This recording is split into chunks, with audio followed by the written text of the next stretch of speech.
बिस्मिल्लाहिर्रहमानिर्रहीम। नाजरीन, फ़ारूक अहमद हाज़िर है प्रोग्राम अपना पाकिस्तान लेकर। नाजरीन, जैसा कि आपको मालूम है कि पाकिस्तान में इलेक्शन का गालबन जो एक बिगल है वो बच चुका है। इलेक्शन की आमद नज़र आ रही है और इलेक्शन ज़रूर होंगे। कब होंगे, क्या वाकई ही इलेक्शन जो हैं वो जनवरी में हो जाएंगे या जनवरी से आगे भी जा सकते हैं, ये सिर्फ सवाल अभी बाकी है। मगर इसमें मुझे कोई शक नहीं है। मैंने अपने मुतअद्दिद प्रोग्राम में पहले भी गुजारिश की थी कि पाकिस्तान में इलेक्शन का होना अब ठहर गया है, इसलिए कि इलेक्शन करवाना हमारे जो अरबाब इक़्तिदार है उनकी मजबूरी है। उनके लिए और कोई चारा नहीं है। अगर कोई और उनको कोई रास्ता नज़र आता हो तो फिर वो इलेक्शन करवाने की बजाय इसी मौजूदा सेटअप को दवाम बख्शे और यही आगे फिर अपना जो रखते सफ़र है वो जारी रखे। मगर उनके लिए मजबूरी ये है कि जो एग्रीमेंट, जो मुआहदा पिछली हुकूमत ने, शहबाज शरीफ साहब ने IMF के साथ जो एग्री किया, जो सिग्नेचर किए, उसमें एक कंडीशन ये भी है कि आपको अपने सियासी मामलात ठीक करने होंगे। आपको अपने सियासी मामलात के अंदर शफाफियत लानी पड़ेगी और आपको इलेक्शन करवाने होंगे। और एक नई हुकूमत जो मैंडेट के साथ आएगी वो फिर जो है IMF के साथ जो भी बाकी तमाम हक़ाइक़ हैं, जो बातें हैं, वो रिव्यू में जाएंगे उनके। देखिए, सबसे बड़ी बात जो है कि अगर इलेक्शन होते हुए नज़र नहीं आएंगे तो IMF तो एक जो है वो कल पुर्जा है, उसके पीछे और बड़े बड़े अवामल है। IMF बज़ाते खुद क्या है? America IMF America, west IMF west, ये सारे एक ही कट्टे चट्टे का दो रुख है। सिक्का का असल रुख एक ही है और वो है इंपीरियलिज़म। और इंपीरियलिज़म अब एक नए अंदाज में, एक नई फॉर्म में इंपीरियलिज़म अपने करतब एक नए अंदाज में दिखाने जा रहा है। अब के जो आइंदा के जो हालात सामने नज़र आ रहे हैं वो इंपीरियलिस्ट जो ताकतें हैं उनका फोकस एशिया नहीं है, ये पाकिस्तान का ख़ित्ता नहीं है। उनका फोकस ईरान का ये जो इलाका है ये नहीं है। उनका फोकस अफ़गानिस्तान नहीं है। वो ये सारी अब पुरानी, ये माजी के किस्से हो चुके हैं। अब जो इंपीरियलिज़म की असल नज़रें हैं, जो असल फोकस है, जिसकी ज़मरे में पाकिस्तान भी आएगा, वो है चाइना। आज का जो यूनाइटेड स्टेट है, आज का जो वेस्ट है, वो चाइना और रूस को दो नज़रों से नहीं देखते। वो चाइना और रूस को एक ही निगाह से देखते हैं। उनका ख्याल ये है कि चाइना और रूस ये दो जिस्म और यकजान हैं, इसलिए इन दोनों के सामने एक पुल बांधना हमारे लिए ज़रूरी है। और वो चाहते हैं कि ये पुल जितना जल्दी तामीर किया जा सके, ये पुल जिस कदर जल्द हो इसको तामीर कर लिया जाए और चाइना को जो उसकी इकनॉमिक ग्रोथ है, जिस स्पीड से वो आगे जा रहा है, उस इकनॉमिक ग्रोथ को एक पटा डाला जाए, उसको फुल स्टॉप दिया जाए, ताकि हमारी जो एक वो पुराना जो खड़पैंची जो हमारे इलाके में होते थे ना, नंबरदार, जैलदार, इस किस्म के जो उनकी खड़पैंची एक बनी हुई है, वो इलाके के नंबरदार रहना चाहते हैं। इस बात में कोई दो राय नहीं है। और ये एक ऐसी कोल्ड वार है कि जो कभी पहले मैंने एक किताब पढ़ी थी, उसमें वो एक लिखी है, वो आयरन कर्टन का थीम यही था। एक कोल्ड वार थी between Russia and other parties. अब वो कोल्ड वार जो है वो शिफ्ट हो चुका है। उसका जो असल मुद्दा है वो शिफ्ट होके चला गया है चाइना की तरफ। वो चाइनीज़ इसलिए खटकते हैं इसलिए कि उनकी जो मादी तरक्की है, वो उनका जो काम करने का अंदाज़ है, वो सर नीचे किए हुए अपनी लगन में लगे हुए हैं। वो अपने आप को एक जो उन्होंने सिमत दी हुई है, बस उसी सिमत में चल रहे हैं। वो ना इधर की सुनते हैं ना इधर की सुनते हैं। वो चलते हैं यूं अपने मुल्क की खातिर, ऐसे सीधे चल रहे हैं। दरमियान में उन्होंने, जैसे कहते हैं ना, नोक की जो सीध में वो चल रहे हैं, वो चाइनीज़ नोक की सीध में चल रहे हैं। और उनका आप देखें कि उनकी इन्वेस्टमेंट आज अफ्रीका का मुतअद्दिद जो अफ्रीका है वो चाइनीज़ इन्वेस्टमेंट में भरा हुआ है। आज मिडल ईस्ट का मेजॉरिटी मिडल ईस्ट जो है वो चाइनीज़ की इन्वेस्टमेंट से भरा हुआ है। और रिसेंटली जो एक बहुत बड़ी डेवलपमेंट हुई है मेरी नाकस राय के मुताबिक, वो ये है कि चाइनीज़ ने मीडिएट किया, एक सालस का रोल अदा किया between Iran and Saudi Arabia, और शेक हैंड करवाया और दोनों की आपस में बातचीत करवाई।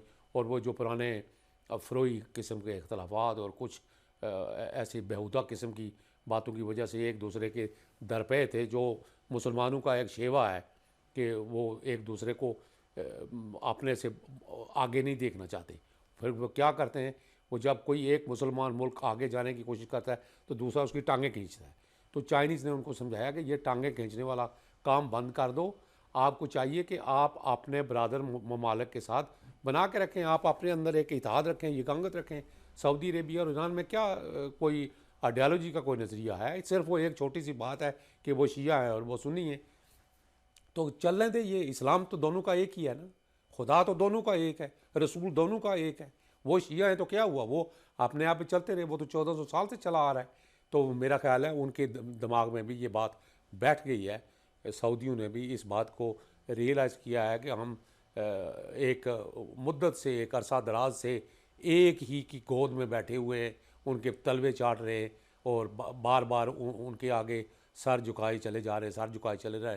हमारा अपने मुल्क का क्या होगा? और ये जो नौजवान शहज़ादा है मोहम्मद बिन सुलेमान, मैं ये समझता हूँ कि इसने आते ही अपने अपने मुल्क का जो मफाद है वो मद्देनज़र रखना शुरू कर दिया।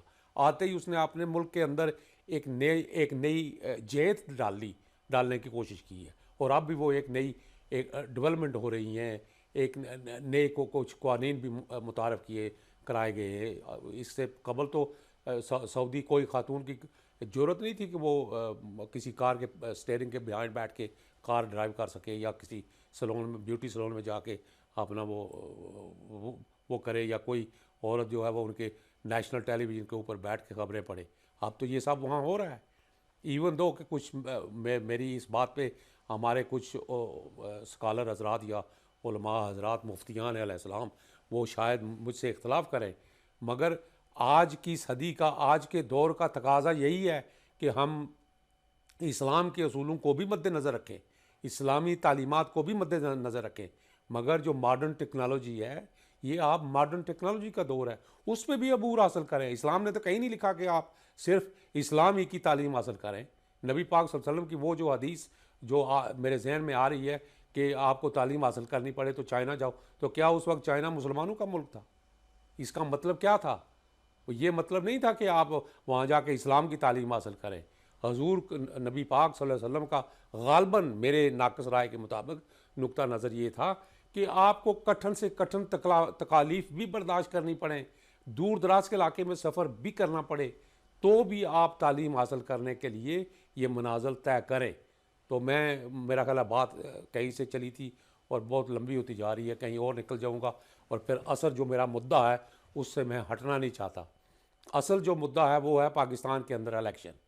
और अब एक सवाल ये खड़ा हो गया है कि क्या पाकिस्तान के अंदर जो इलेक्शन होने जा रहे हैं, जो कि डेफिनेटली होने जा रहे हैं, मेरे कुछ जो मोतमिद साथी हैं, कुछ तज्जिया निगार हैं जो मुख्तलिफ चैनल्स के ऊपर आके अपने अपने तज्जिए पेश कर रहे हैं, कुछ की मेरे साथ ज़ाती रसाई भी है, कुछ चैनल्स के ऊपर बैठ के मैंने उनके साथ बैठ के प्रोग्राम भी किए हैं मुख्तलिफ दूसरे चैनल्स के, इस प्लेटफार्म से हट के।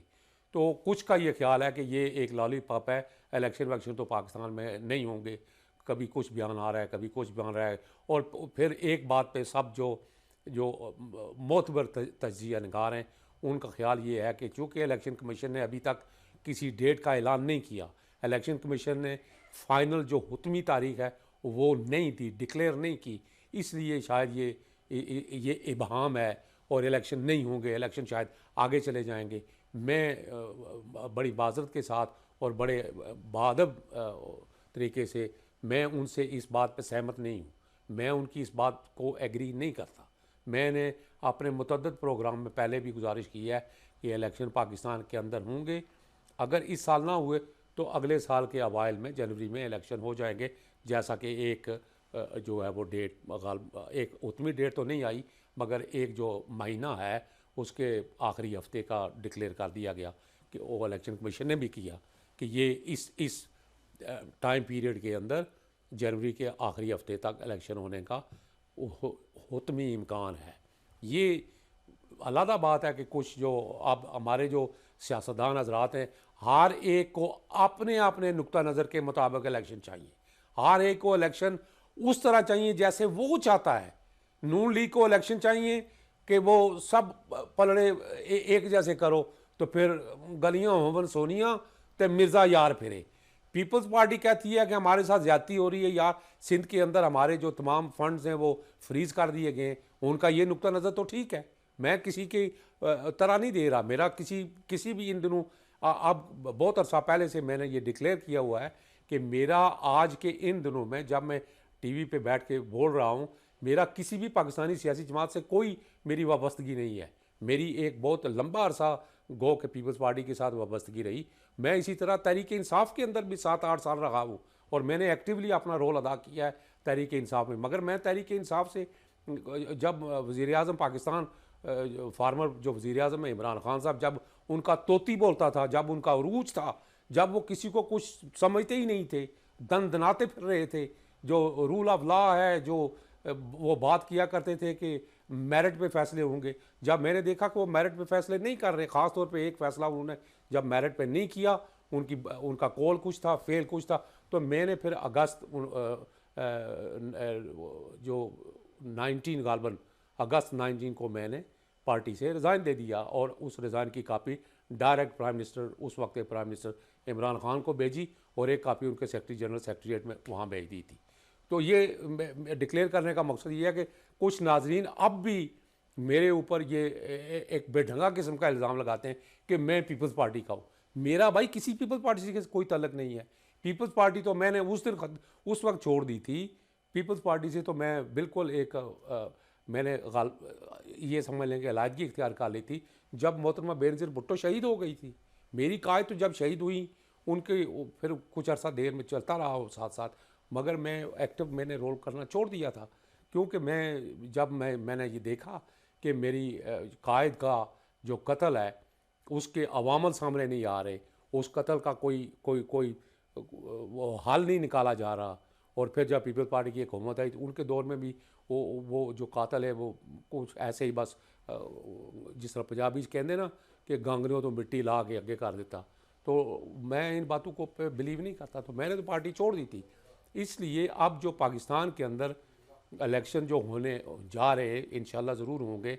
इस पीपल्स पार्टी चाहती है कि उनके मर्ज़ी के मुताबिक इलेक्शन हो और फिर तहरीक इंसाफ वाले वो ज़ाहिर है कि वो अपने आप को पाकिस्तान की सबसे बड़ी जमात जो है तहरीक इंसाफ अपने आप को डिक्लेयर करती है। वो कहते हैं हमारा वोट बैंक सबसे ज़्यादा हमारा वोट बैंक है पाकिस्तान में, जो मेरे नुक्ता नज़र के मुताबिक कभी था, अब शायद है कि नहीं, ये एक सवालिया निशान है।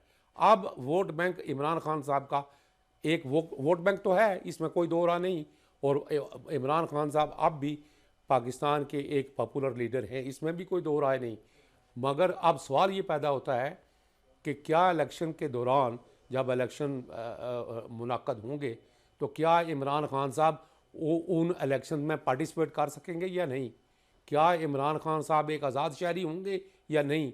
क्या इमरान खान साहब अपने जो इलेक्शन कैंपेन है उसको लीड करने के काबिल होंगे या नहीं?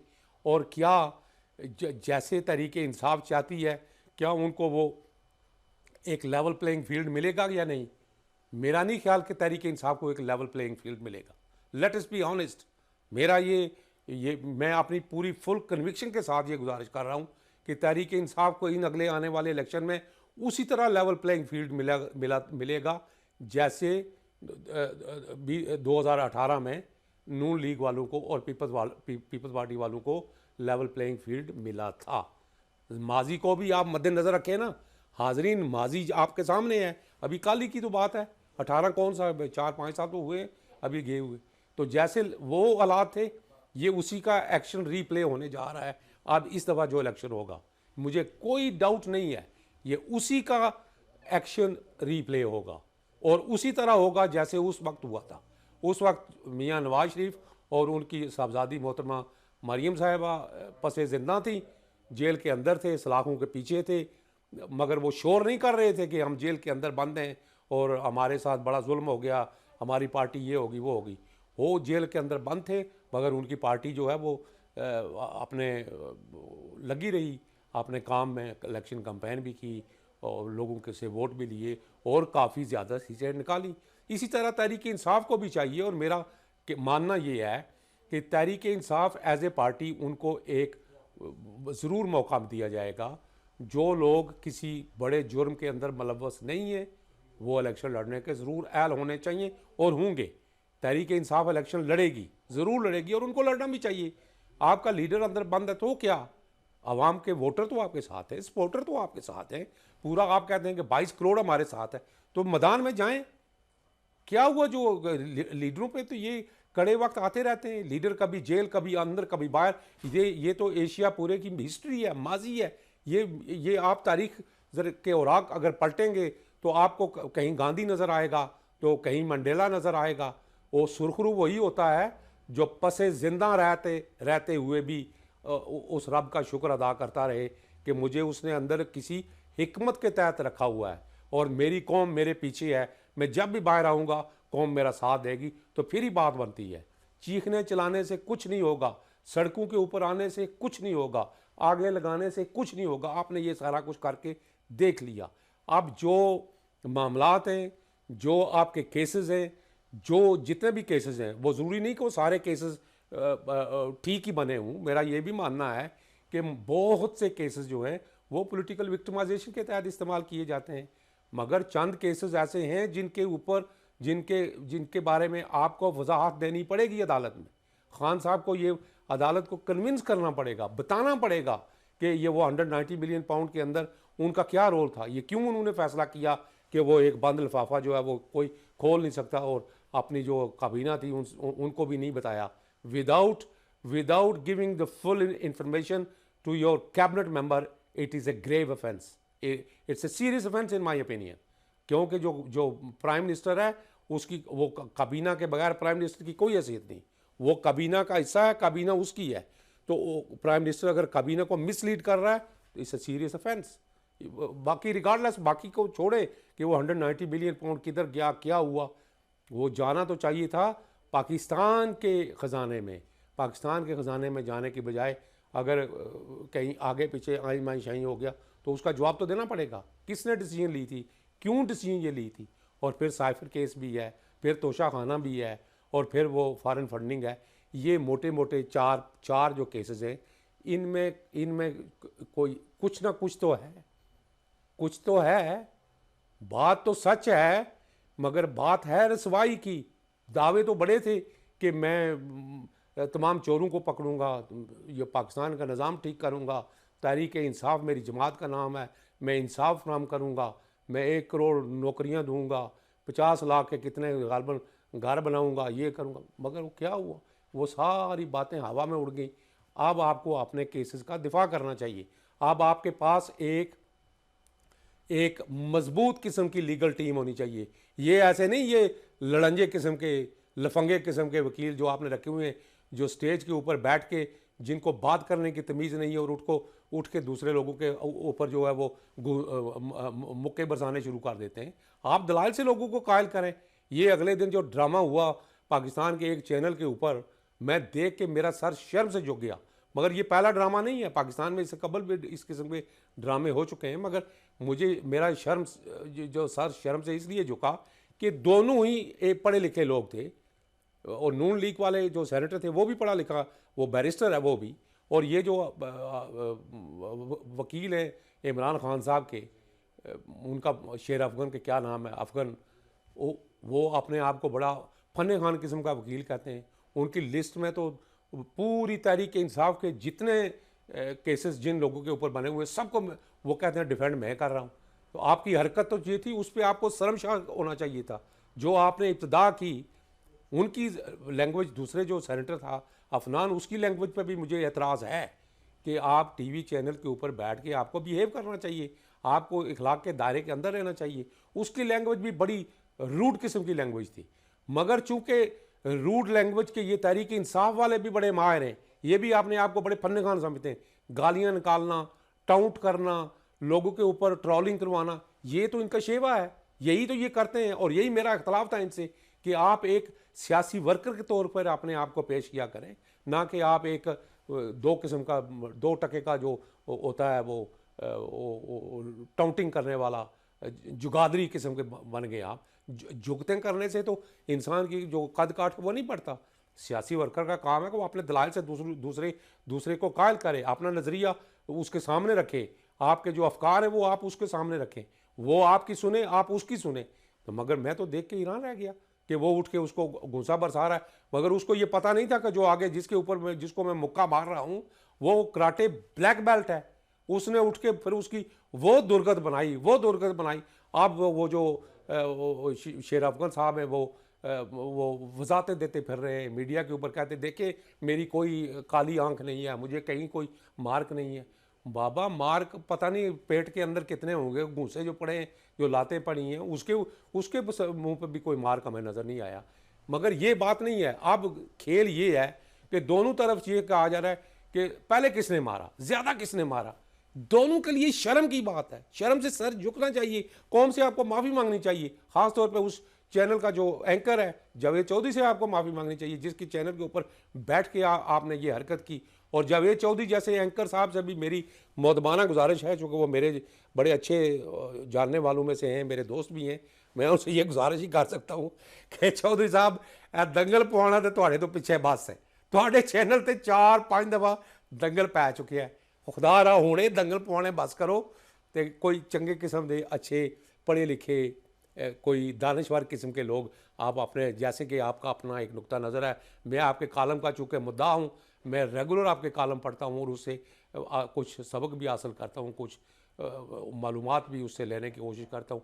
तो आप अपने कालम की तरह अच्छे लोगों को मदऊ किया करें अपने चैनल के ऊपर, उनको बिठाएं जिनका कोई ऊपर वाला हिस्सा भी ठीक हो।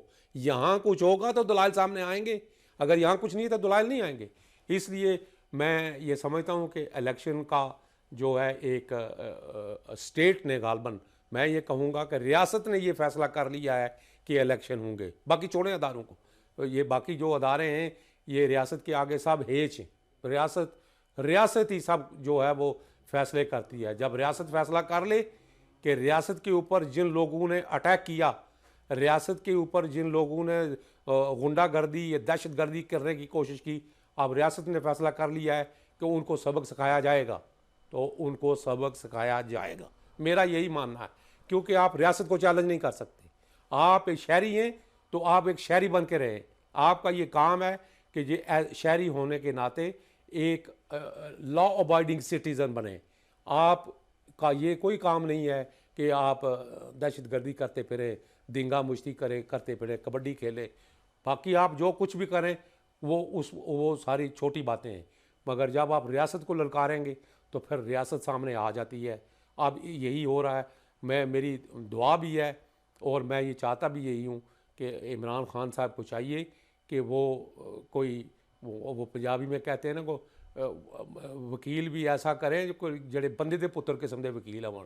जैसे उनकी टीम में एक मेरा फेवरेट वकील है जनाब सलमान अकरम राजा साहब, इस किस्म के वकला जैसे लतीफ़ खोसा हैं, वो मंजे हुए वकील हैं। ऐसे लोग, ये जो आप शुरते किस्म के लेके आ गए जिनका ना कोई आगे ना पीछे, उम्मीद है कि मेरी ये बात वो माइंड नहीं करेंगे। मगर मैं ये देख रहा हूँ कि खान साहब के जो भी मुकदमा अदालत में चलता है, अदालत के अंदर तो वो चूहे बन जाते हैं उनके वकील। कोई ठोस किस्म के दलाइल देने से कासर रहते हैं, ठोस किस्म के लीगल आर्गूमेंट देने से कासर रहते हैं। बाहर आते हैं तो आगे वो माइक लगे हुए हैं, चैनल के सारे बैठे प्रेस कॉन्फ्रेंस कर रहे हैं, मैंने ये कहा, मैंने वो कहा। भाई बाबा ऐसे थोड़ा होता है। आप उनकी बेल करवाएं, आप उनकी ज़मानत करवाएं। साइफर केस क्या है, अगर कुछ है उसमें तो वो बेल करवाने के आप आर्गूमेंट दें। अगर कोई आप ये समझते हैं कि उनके पास इनफ एविडेंस नहीं है तो there is no case to answer कि आप पटिशन डालें। आप ये क्या खेल खेल रहे हैं कि रोज़ाना आप अपने आप को जो है वो प्रमोट कर रहे हैं, अपने आप को कद काठ, आप अपना इमरान खान साहब का नाम लेकर अपना कद काठ बढ़ा रहे हैं और वो बेचारा जेल के अंदर वहाँ पड़ा हुआ है। आप बाहर आते हैं वो कहते हैं कि वो 1000 साल जेल के अंदर रहने के लिए तैयार है। यही हरकत जो जनाब जुल्फ़िकार अली भुट्टो साहब के एक जो वकला थे उस ज़माने में, उन्होंने भी की थी। वो भी यही कहा करते थे कि भुट्टो साहब डटे हुए हैं। देखिए, डटना और बात है, अक्लमंदी और हिकमत से केसेस को लड़ना दूसरी बात है। और अदालतों के अंदर हिकमत और अक्लमंदी से ही काम चलता है। जो कानून है उसी को सामने रखते हुए आप अपने आप को डिफेंड कर सकते हैं। इसलिए इलेक्शन आने से पहले पहले इमरान खान साहब के जो भी केसेस हैं उनकी सुनवाई बड़ी ज़रूरी है। वो सारे केसेस लगने चाहिए। अगर किसी केस में उनकी ज़मानत उनको मिलने की उम्मीद है तो आप विद टूथ एंड नेल उस पर वो डिफेंड करें, उनको कोर्ट के अंदर आर्गूमेंट दें। और मेरी तो ये भी सदा होगी कि इमरान खान साहब, अगर मुझे नहीं ख्याल कि उन तक ये मैसेज मेरा पहुंच सकेगा, मगर उनके जो बाकी सरकर्दा लीडर हैं अगर वो ये सुन रहे हैं तो इमरान खान साहब को अपनी लीगल एड जो लीगल टीम है उसको रिव्यू करना चाहिए। उनको मंजे एक ऐसे लोग चाहिए जिनका कोई कद काठ हो, जिनका कोई नाम हो, जो अदालत के सामने खड़े होकर अपने दलाइल देना जानते हों, जिनको ये पता हो कि वो क्या क्या कह रहे हैं और जजेस क्या सुनना चाहते हैं। ये नहीं कि आप अपनी तरफ से जजेस को भी गालियां दें और बाहर आके मीडिया के ऊपर अपनी बातें करें। इस तरह तो केसेस जो है वो उनका कुछ नहीं बनेगा। और मेरा नहीं ख्याल कि इमरान खान साहब, मुझे डर यही है कि इस इलेक्शन में कम अज़ कम मैं तो नहीं देख रहा कि इमरान खान साहब जो है वो जेल से बाहर आ सकेंगे। वो जेल में ही होंगे। उनके केसेस का कैसे फ़ैसला होगा, क्या फ़ैसला होगा, कितनी सज़ा होगी नहीं होगी, ये अब आने वाला वक्त बताएगा। मगर इन तमाम बातों के लिए तहरीक इंसाफ को अपने आप को प्रिपेयर करना होगा। मेरा ख्याल है वो ऑलरेडी गालबन अपने उस मोड में चले गए, प्रिपरेशन मोड में। उनको वो प्रिपेयर कर चुके हैं। उनके कोई जो अंडरग्राउंड लोग हैं उनको भी बाहर आना चाहिए। और जो ज़बरदस्ती उठा के ले जाए जा चुके हैं वो भी वापस कर देने चाहिए। इन बातों से कुछ नहीं होगा। जो मुकदमा किसी के ख़िलाफ़ है उसके ऊपर मुकदमा बनाएं, मगर उसको अदालत के अंदर ले जाएं। ये उसका बुनियादी हक है। इससे आप कन्नी नहीं कतरा सकते। उनको अदालत में पेश करें, केसेस अदालत के अंदर चलने चाहिए। और मेरा ख्याल है कि मैं कुछ ज़्यादा ही बोल चुका हूँ, इसलिए मैं ये समझता हूँ कि इलेक्शन तो ज़रूर होंगे और ये इलेक्शन, इनका जो मुस्तकबिल है इलेक्शन का क्या होगा ये आने वाला वक्त बताएगा।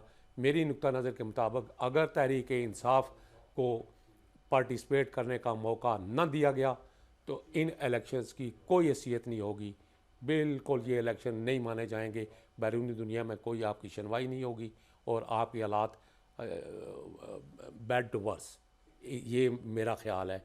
अल्लाह ना करे, हाकम बदम। मेरी दुआ है कि मेरा वतन फले फूले और तरक्की करे, तरक्की की मनाजिल तय करे जैसे दुनिया के दूसरे ममालिक तरक्की की मनाजिल तय कर रहे हैं। वमा अलैना इल्लल बलागुल मुबीन।